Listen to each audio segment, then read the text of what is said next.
हे भगवान, क्या करूं मैं इस घर का। अरे 9 बजने की आई है, लेकिन इस घर के बेटे बहू खर्राटे मार के सो रहे हैं बेशर्मों के जैसे। अरे उठ के बर्तन धो लिए, किचन साफ कर लिया, इतनी खुटपुट की आवाज़ हुई, उसके बाद भी किसी के कानों में जू नहीं रह गई। अरे हद है बेशर्मी की। बहू तो बहू, बेटा भी ऐसा। अरे कौन सी ऐसी बहू होगी 9 बजे तक सोए और सास घर का काम चले, महारानी कहीं की। अरे जब मुझे चूल्हा चौका बर्तन करना था तो शादी क्यों करी। इससे अच्छा तो मैं अपने बेटे को कुंवारा ही रखती, कम से कम वो मेरी बात तो सुनता और घर के खर्चे बचते सो अलग। तंग आ गई हूँ मैं इस घर से। जी करता है सब कुछ छोड़ छाड़ के कहीं मर जाऊं। अरे क्या हो गया, सुबह सुबह क्यों इतना पारा हाई करके रखी है? हाँ हाँ, आपको तो मेरा ही पारा दिखता है। आ गए तुम भी घूम फिर के।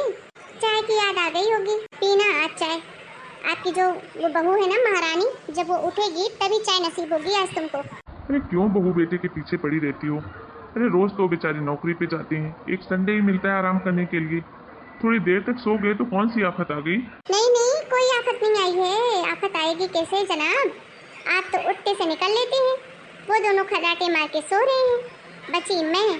तो मैं क्या इस घर की नौकरानी हूँ? सुबह उठ से चूल्हा चौका बर्तन बस इसी में लगी पड़ी हूँ। अरे तो नहीं हो रहा तुझसे तो मत कर, जब उठेगी बहू तो कर ही लेगी। वाह वाह, तो अब 10 बजे 11 बजे तक मैं घर में झाड़ू भी न लगाऊं, ऐसे ही घर को पड़े रहने दूं। बड़े आए बहू की तारीफ करने वाली, आज मांगना चाय, बहू ये देगी, चाय भी नाश्ता भी और खाना भी। तुमको क्या है, तुमको तो टाइम पे सब मिल ही जाता है। क्या फर्क पड़ता है कि बहू बना के दे रही कि बीवी बना के दे रही है। अरे तुम अकेले बूढ़े नहीं हुए हो, तुम्हारे साथ साथ मैं भी बूढ़ी हुई हूँ। तुमने तो रिटायरमेंट लेके मजे कर रहे हो, और मैं कब इस घर गृहस्थी से रिटायर होगी, बताना जरा।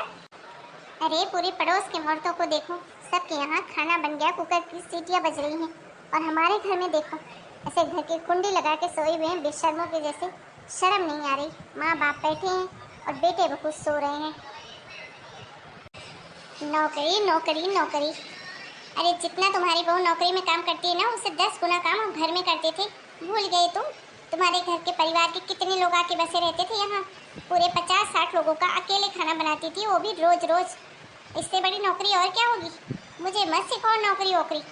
वहाँ ऑफिस जाती है तो कोई खेत नहीं जोतती है। अरे बैठ के ही काम करना होता है। जो इतना थक जाती है कि उसको सोने ही सोना दिखता है। घोर कलयुग है, घोर कलयुग। सोचा था बहू को बहू नहीं बेटी बना के रखूंगी, लेकिन ये बहू तो बहू कहने के भी लायक नहीं छोड़ी। क्यों शीला, सब कुछ जानते हुए भी अनजान बन रही है? तुझे भी ये बात अच्छे से पता है कि तेरी बहू की कुछ दिनों से तबीयत खराब चल रही है, फिर भी बेचारी रोज उठकर ऑफिस जाती है, घर के सारे काम करती है। आज संडे है इसीलिए थोड़ा देर तक सो गई होगी कि आज ऑफिस भी नहीं जाना है, घर के ही तो काम है, वो तो देर से भी हो सकते हैं। लेकिन तू कहाँ मानने वाली, उनको चैन से एक पल सोने नहीं देगी। हाँ हाँ, मैं ही बुरी हूँ ना, सबसे ज्यादा बुरी तो मैं ही हूँ। सुनाओ सब मुझे। अरे मम्मी क्या हो गया यार, क्यों सुबह सुबह चिल्ला रही हो? हाँ अब तो मैं ही चिल्लाऊंगी, मेरी ही आवाज़ सबको बुरी लगती है ना। मैं ही चली जाती हूँ ये घर छोड़कर, सब सुखी हो जाओगे। पापा समझाओ यार मम्मी को, कहाँ की बात कहाँ ले जाती है। अरे मम्मी आज संडे है, थोड़ी देर तो चैन से सोने दो। अरे तुम्हारा बेटा बहू रोज काम पे जाते हैं, एक ही दिन मिलता है हमको आराम करने के लिए, उसमें भी सुबह से पूरा घर उठा लेती हो सर पे। आखिर चाहती क्या हो आप, शांति से घर में नहीं रह सकती हो? अच्छा, तो तुम दोनों 12 बजे तक सो और मुझसे उम्मीद करते हो कि मैं चुपचाप बैठ के तमाशा देखूं। अरे सुबह से उठी हूँ, झाड़ू पोछा बर्तन सब कर लिया, उसके बाद भी तुम्हारी बीवी महारानियों के जैसे सोई रही है। मम्मी तो क्या मेरी बीवी ने बोला आपको झाड़ू पोछा करने के लिए? जब उसको सही लगेगा ठीक लगेगा उठ जाएगी कर लेगी।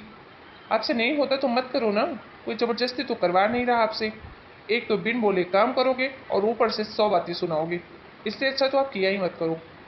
मत परेशान किया करो यार मम्मी, वो भी इंसान है, थक जाती है। आपको भी पता है रोज़ ऑफिस जाती है, घर के सारे काम करके जाती है, आके फिर करती है, फिर भी आपको संतुष्टि नहीं है। हाँ नहीं है मुझे संतुष्टि, मुझे ऐसी बहू नहीं चाहिए। अरे तुझे पता भी है बहू घर की लक्ष्मी होती है, उसे तो सुबह 6 बजे उठना चाहिए और घर के सारे काम करना चाहिए, तो ही घर में बरकत होती है। कौन से ज़माने की में जी रही हो यार मम्मी, घर में बरकत मेहनत करने से होती है जो तुम्हारी बहू रोज़ करती है। और अगर रोज़ झाड़ू पोछा बर्तन ही करेगी और ऑफिस नहीं जाएगी तो कहाँ से आएंगे पैसे? क्या घर बैठे बरकत हो जाएगी क्या? एक छोटी सी बात आपको क्यों समझ में नहीं आती? हर संडे का नाटक है आपका, हर संडे सुबह उठते से ही शुरू हो जाते हो। पापा समझाओ यार मम्मी को, नहीं तो मैं ये सब और नहीं झेल सकता। कहीं ऐसे ना हो कि मैं इनसे परेशान होकर अलग घर में रहने चला जाऊं। ये देखो, ये देखो, ये पक्का बहू ने ही सिखाया होगा। मेरे खिलाफ वही भड़का के भेजी होगी, खिंचा के अपनी माँ को ऐसे बोलना। अब बताओ, मेरा बेटा, मेरा पैदा किया हुआ बेटा, मेरा अपना बेटा मुझसे अलग होने की बात कर रहा है, वो भी उस मनहूस बहू के लिए। हे भगवान, मम्मी आपका ना कुछ भी नहीं हो सकता है। अरे वो तो सो रही है, बुखार से तड़प रही है, दवाई दिया है मैंने, आराम कर रही है, और आप बोल रही हो कि वही सिखाई है। पापा एक बात बताओ, आपने इतने साल मम्मी को कैसे झेल लिया यार? मम्मी की जैसे जैसे एज बढ़ रही है वैसे वैसे इनका दिमाग ना सठियाता जा रहा है। कोई चीज़ इनको प्यार से समझाओ समझ में ही नहीं आती। कुछ बोल दो तो रोने बैठ जाती हैं, हर चीज़ का गलत मतलब निकालती हैं। मुझे तो कुछ समझ नहीं आ रहा कि मैं करूँ तो करूँ क्या। ना तो ये कभी खुश रहती हैं और ना किसी को खुश रहने देती हैं। हाँ हाँ, इतना बड़ा तो ऐसे ही हो गया है, बिना पाले पोसे, बिना खुश किए ही। आज बड़ा क्या हो गया, बीवी के कहने पे माँ को आंख दिखाता है। बस भी करो शीला तुम, अब बात को हद से ज़्यादा बढ़ा रही हो तुम। बच्चों को आराम करने दो और मुझे मत देना चाहे, मुझे कोई चाय वाय नहीं पीनी है। मुझे जब पीनी होगी मैं खुद बना लूंगा। तुम बैठो आराम से और बच्चों को भी आराम करने दो। कहीं ऐसा ना हो कि तुम्हारे इस चक्कर में एक दिन मेरा घर बर्बाद हो जाए। जा रहा हूँ मैं आराम करने, और प्लीज़ मेहरबानी करके अब शोर मत मचाना।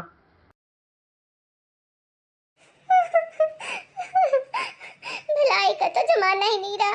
अरे इस घर गृहस्थी के लिए मैंने अपनी पूरी जिंदगी कुर्बान कर दी। जब से शादी करके इस घर में आई हूँ, एक एक दिन का जोड़ जोड़ कर इतनी बड़ी गृहस्थी बनाई है, लेकिन इस गृहस्थी में मेरी कदर करने वाला कोई भी नहीं है। मैं जा रहा हूँ अपने दोस्तों के पास, मैं चाय भी वहीं से पी कर आऊंगा। तुम मेरी चिंता मत करना, तुमको पीना हो तो खुद बना के पी लेना। सब छोड़कर चले गए मुझे। मैं ही अकेली अकेली भूत के जैसी बैठी रहूं इतने बड़े घर में। कोई नहीं है कि मेरे साथ खड़ा रहे, बैठा रहे, बात भी कर ले। इसी को बुढ़ापा कहते हैं शायद। बुढ़ापे में तो अपनी परछाई भी अपना साथ दे देती है। फिर तो ये पति और बच्चे हैं। हेलो दोस्तों, हमारी आज की कहानी आप लोगों को कैसी लगी हमें कमेंट करके ज़रूर बताइए। और अगर आप हमारे चैनल पर अभी नए हैं तो प्लीज़ चैनल को सब्सक्राइब करना ना भूलें, ताकि आपको ऐसी ही मज़ेदार पारिवारिक कहानी की वीडियो मिलती रहे। फिर मिलेंगे। आप सभी का बहुत बहुत धन्यवाद। आप सभी को राम राम।